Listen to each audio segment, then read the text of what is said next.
بنیادی طور پہ ہم بات کریں گے نیوٹریشن کے حوالے سے۔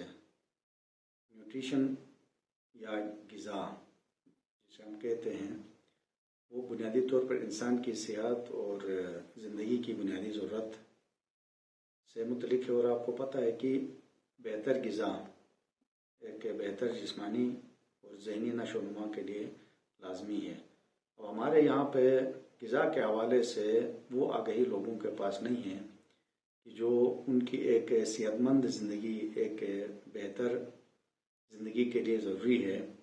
تو لہٰذا عموماً ہم غذا کے حوالے سے اتنے زیادہ کانشیس نہیں ہوتے ہیں، اور یہی وجہ ہے کہ بیماریوں کا یہاں پہ آپ صورتحال جب آپ دیکھتے ہیں تو بہت زیادہ ہمارا ہیلتھ کے حوالے سے ایشوز ہیں اور کنسرنز ہیں۔ اب اچھی غذا، جیسے میں نے کہا کہ ایک بہتر جسمانی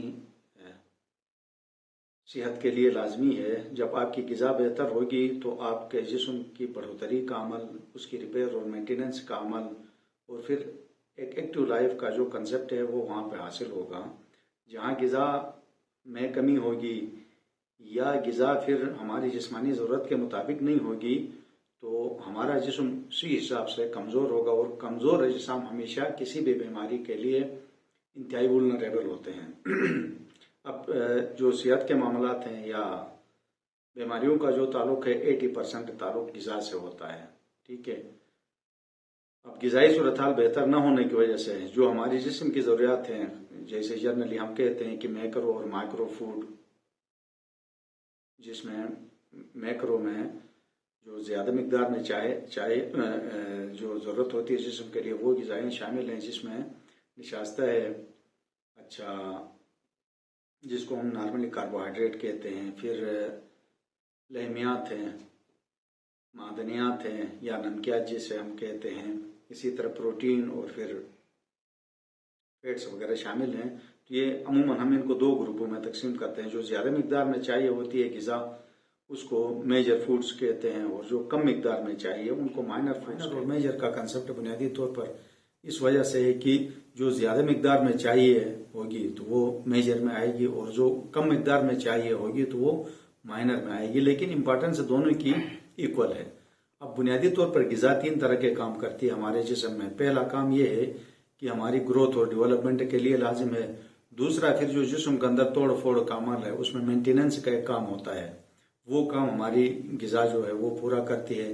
پھر تیسری چیز جو انرجی ہمیں چاہیے، یعنی طاقت، کام کرنے کی صلاحیت، وہ ہمیں غذا سے ملتی ہے۔ اور چوتھا جو امپورٹنٹ کام ہے، اہم ترین، وہ یہ ہے کہ جیسے ہماری غذا بہتر ہوگی ویسا ہمارا امیون سسٹم یا مدافعتی نظام جسم کے اندر وہ بہتر ہو جائے گا۔ جب مدافعتی نظام آپ کے جسم کے اندر بہتر ہوگا تو اس کا مطلب یہ ہے کہ آپ کسی بھی بیماری کا شکار آسانی سے نہیں ہو سکیں گے، چونکہ جو ایک سیلف ریزسٹنس ہے باڈی کے اندر قدرت نے ایک نظام رکھا ہے وہ ایکٹیو ہوگا، اور وہ ایکٹیو نظام کسی بھی طرح کی انفیکشن کے لیے اور کسی بھی طرح کی جسمانی کمزوری کے لیے وہ ایک پروٹیکشن پرووائڈ کرے گا جسم کو۔ تو انہی نیڈز کو سامنے رکھتے ہوئے ہمارے یہاں پہ جو ہماری اسٹوڈنٹ باڈی ہے، ہم کوشش کر رہے ہیں کہ وہ ان جو بنیادی حقائق ہیں غذا سے متعلق یا جو آگہی ہے وہ حاصل کریں، اور جو بنیادی سکلز ہیں وہ حاصل کریں، اور آگے جا کے اپنی کمیونٹی کو کنٹریبیوٹ کریں۔ کیونکہ ہم جب اس حوالے سے دیکھیں تو دنیا ابھی یہ کہتی ہے کہ آپ اپنی غذا کی طرف متوجہ ہو جائیں۔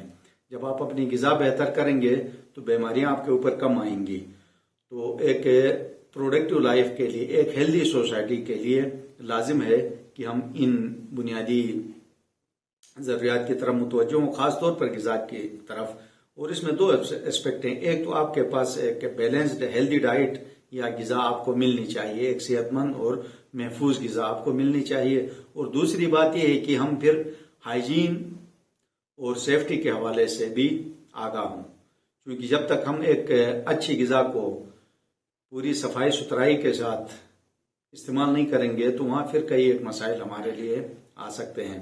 اور اسی طرح پھر ہم جو نقصان دہ عناصر ہیں ان کی طرف متوجہ ہو جائیں کہ جو ہماری غذا کے ساتھ شامل ہوتے ہیں۔ جب تک ہم ان چیزوں کو نہیں سمجھیں گے وہاں پہ ہماری بہتر غذائی صورتحال نہیں بن سکتی۔ اب اسی حوالے سے گھر سے لے کے اداروں تک اور فرد سے لے کے افراد تک ہر حوالے سے ہمیں ایک اویئرنیس دینے کی ضرورت ہے تاکہ ہم اپنی ان بنیادی ضروریات کو سمجھیں اور پھر ایک بہتر اور صحت مند معاشرے کے قیام کے اندر اپنا کردار نبھائیں۔